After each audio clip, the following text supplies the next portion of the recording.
Hey everybody, it's Amanda at the Indie Game Cafe again, and I'll get right into it. So this is about Greenhearth Necromancer.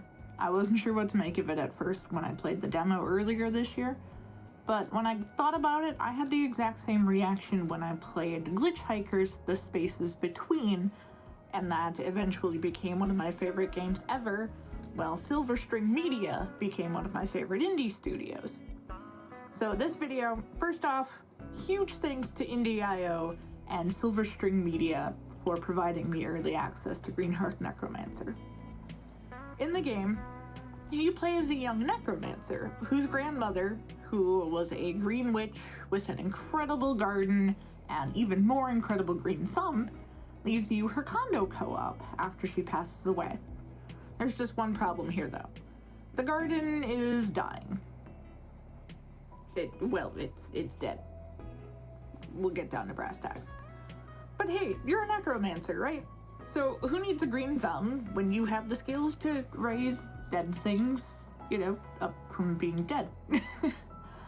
Your grandmother didn't just leave you a balcony full of dead plants either. You're introduced to her familiar, which is an adorable little spirit named Compostifer, and who introduces you to the gardening and the building itself. And immediately you start meeting the other residents, who are all warm and weird and wonderfully distinct and mostly welcoming. And one of my favorite parts so far through the early access I've had has been learning about your grandmother through the people and the connections she left behind.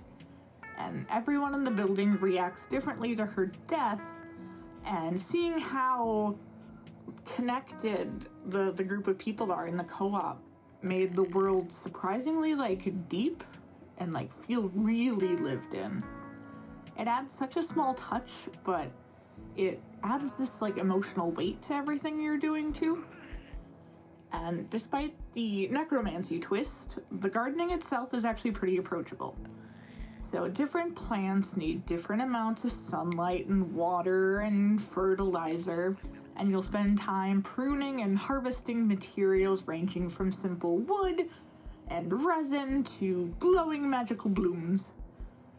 And you can grow living plants alongside undead ones. You can brew different potions with the ingredients you harvest, cast spells, and just turn your little balcony into this awesome magical oasis. But gardening is only part of the experience. The game also uses a card-based system to trigger conversations and mini storylines with your neighbors.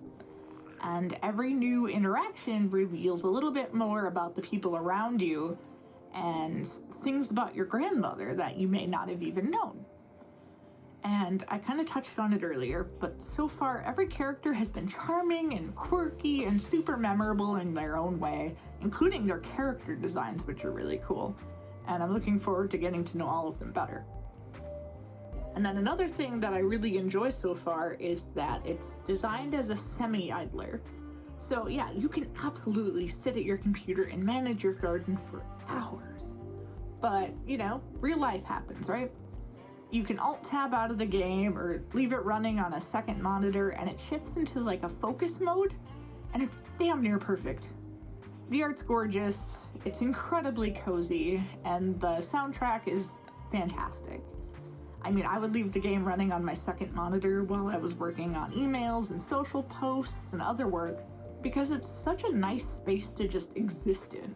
And the music, absolute bop. This week has been incredible for indie games and music. So Greenhearth launches on May 11th on Steam, and there's already a demo available if you want to get a small slice of what the game itself has to offer. So yeah, I'll leave all the links down below, and I hope you guys have a great day. Bye-bye!